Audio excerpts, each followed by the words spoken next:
There we go. All right. We have come to the dreaded vendor pitch.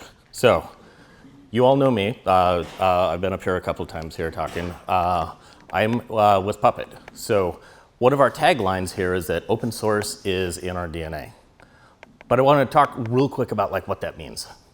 So, the thing about the way that we got founded as a company was not that Luke, our very opinionated founder, was one of those information wants to be free kind of open source zealots you probably smelled at FOSDEM. He's very pragmatic.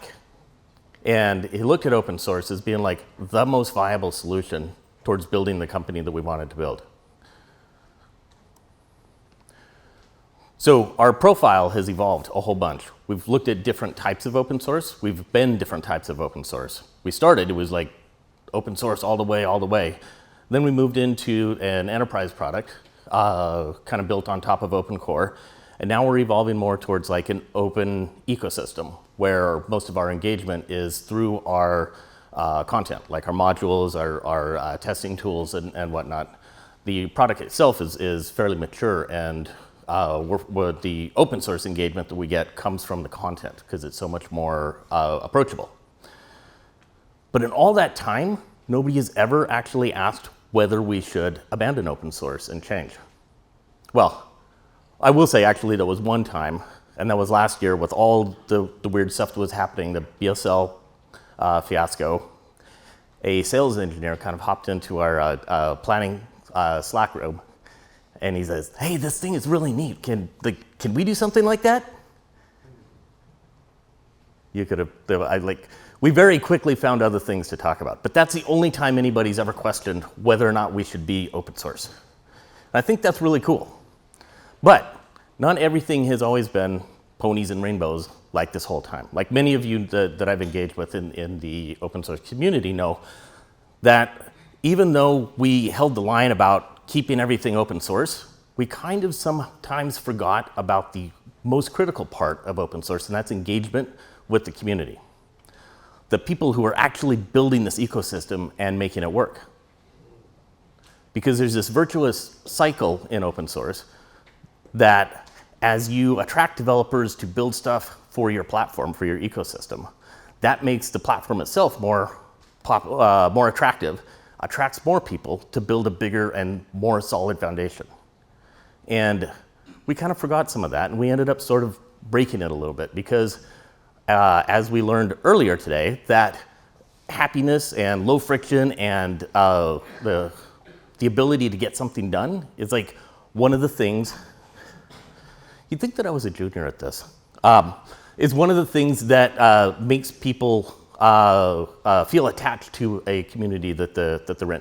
So we have always had a very strong ecosystem, but in a lot of ways it was brittle because we looked at the people in our ecosystem more as opportunities to convert rather than to collaborate with. But here's the thing. The language of business hears is dollars. It's like that's the thing that they want to come back out, they want to get back out of something. And so when we went through the acquisition, one of the very first things that they asked us was, "You have all of these open source users, why aren't you monetizing them?" We're like, why aren't we? And so what that ended up being is that now we actually have a business need that is justifying our reinvestment in the open source community, which means that you're going to slowly start seeing more investment in the community, more people participating, and more actual collaboration happen. And I'm very excited about that. Tim, we're gonna have to talk about the PuppetDB module. So here is the obligatory markety promo slide. They wouldn't let me give it without it. So here are a couple of the new things that we're bringing out into the open source market. We have a compliance module, two of them actually, one for Windows, one for Linux. And that right now is not yet open source itself. It is source available, but we're selling it to open source users. And the thing that is really exciting about that is it's the first time that we've actually sold something to our open source market.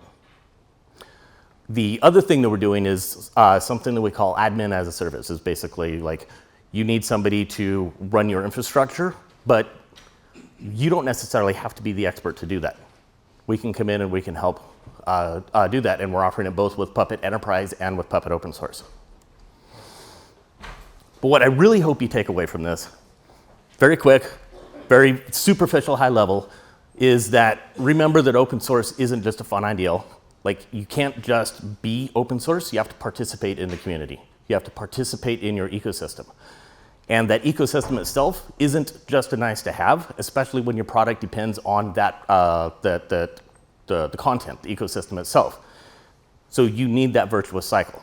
And what I hope you take out of this is that if you are in leadership at your company, remember this as your company grows, because you will be tempted. We learned about that the other day, about the dark side of open source. You will be tempted. And then if you're not in leadership, it's your job to remind them. Just make sure that people always remember that this is the foundation of what makes a viable open source ecosystem. And that's it.